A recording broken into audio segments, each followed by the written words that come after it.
ఇంట్లో ఏదైనా సత్సంగం చేస్తారమ్మా? ఏదైనా ఒక పూజ కావచ్చు, లలితా శాస్త్రం కావచ్చు, లేకపోతే మీ ఓటి వారి చేత సౌందర్యలహరో ఏదో ఒకటి పారాయణ పెట్టిస్తారు. ఈ సత్సంగాలు, ఈ పారాయణలు ఇవన్నీ చేసినప్పుడు 100 రకాల నైవేద్యాలు, దేవుడు ఫోటో ఇక్కడ ఇంతవరకు ఉంటుంది, నైవేద్యాలు మటుకు ఇదంతా పేర్చుకొని ఉంటాయి. నువ్వేమన్నా చూసావా అని నన్ను అడగచ్చు. ఇవి మనం తెల్లవారు లేచి చూస్తే సెల్ ఫోన్ నిండా ఇవే ఉంటున్నాయమ్మా. దీన్ని మనం ఎలా చూడాలి? అసలు ఇవన్నీ అనవసరం అండి, ఇవన్నీ అనవసరం. దాంట్లో విషయంలో ఇప్పుడు మీరు చెప్తున్నారు సౌందర్యలహరి, లలితా సహస్రనామం చదువుతున్నాము. శ్రీమాత శ్రీ మహారాజ్ఞి శ్రీమత్ సింహాసనేశ్వరి చిదగ్నికుండ సంభూత దేవకార్య సముచిత. ఆవిడ అగ్నిగుండంలోంచి వచ్చింది, మామూలుగా అందరిలాగా పుట్టింది కాదు. అలాగే దేనికోసం వచ్చింది? దేవతలకి కష్టమైనటువంటి ఒక కార్యాన్ని ఆవిడ పూర్తి చేయడానికి వచ్చింది. అంటే దేవతలకు కూడా కష్టమైన కార్యాలు ఉంటాయని గుర్తుపెట్టుకో నువ్వు ముందు. నీకే కాదు, దేవతలకు కూడా ఇబ్బందులు ఉంటాయని గుర్తుపెట్టుకో. మనం ఎంత అని ఈ 60 ఏళ్ళో 70 ఏళ్ళో బతికని ఇంతటి జీవితానికి నాకు కష్టాలు వచ్చేసాయి. ఈ బాధలన్నీ మర్చిపోవాలి.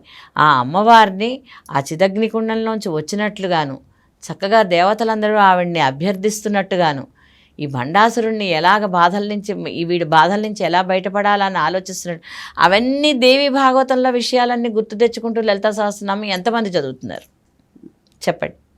అవును, టైం 10 నిమిషాలు. ఈ లలిత కౌంట్ ఇవ్వండి. ఏమిటి కౌంట్ ఇస్తారండి? ఏమిటి కౌంట్లు ఇవ్వడం ఏమిటి అసలు చెప్పండి? వాట్సాప్లో అవి ఒకటి వస్తాయి. అవునమ్మా, కరెక్టే. ఇంట్లో మిగతా పనులు ఏం లేవా? కోటి సార్లు లలిత, 1,00,000 సార్లు లలిత, ఇట్లా ఏం చేస్తారు? 1,00,00,000 సార్లు లలిత చదివేవి ఏం చేస్తారు? మీరు ఎన్ని వేసారో కౌంట్ పెట్టడం అంట, దానికి వీడియోలు చేయటం, ఇవన్నీ ఎందుకు చేస్తున్నారు అంటే మీరెందుకు సౌందర్యలహరి పట్టు కూర్చున్నారండి అంటారు. నేను ఒకటి పట్టుకుని దాన్నే ప్రచారం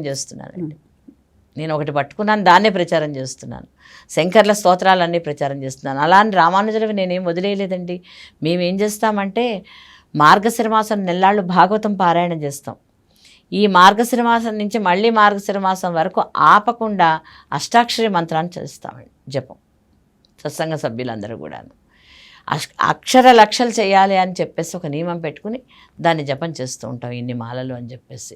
మా దానికి మాకే ఖాళీ ఉండదండి, ఎప్పుడు మాకు సత్సంగంలో ఏదో ఒకటి నడుస్తూ ఉంటుందన్నమాట.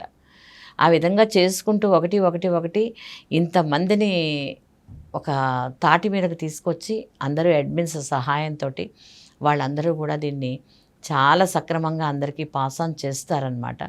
ఆ విధంగా దీన్ని జరుపుకుంటూ వస్తున్నాము. అనేకమైనటువంటి కార్యక్రమాలు గురువుల ఆశీస్సులతోటి జరుగుతున్నాయండి.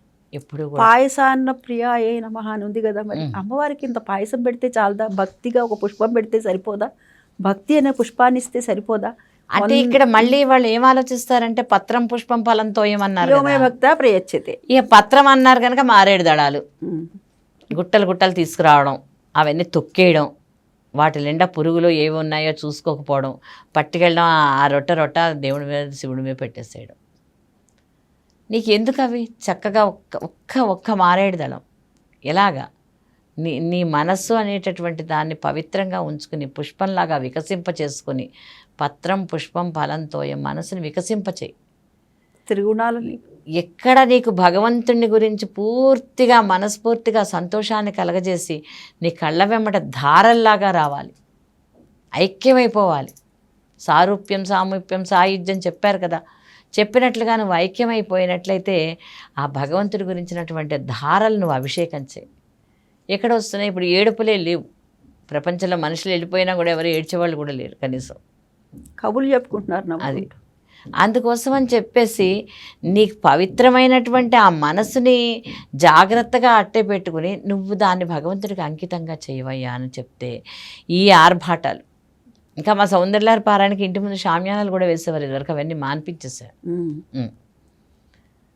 ఏం జరుగుతుందో తెలియదు అసలు. షామ్యానా ప్రతిదానికి, మంచికి చెడుకి ప్రతి దానికి కూడా షామ్యానా. అదేమిటో తెలియదు అక్కడికి వెళ్ళే వరకు కూడా.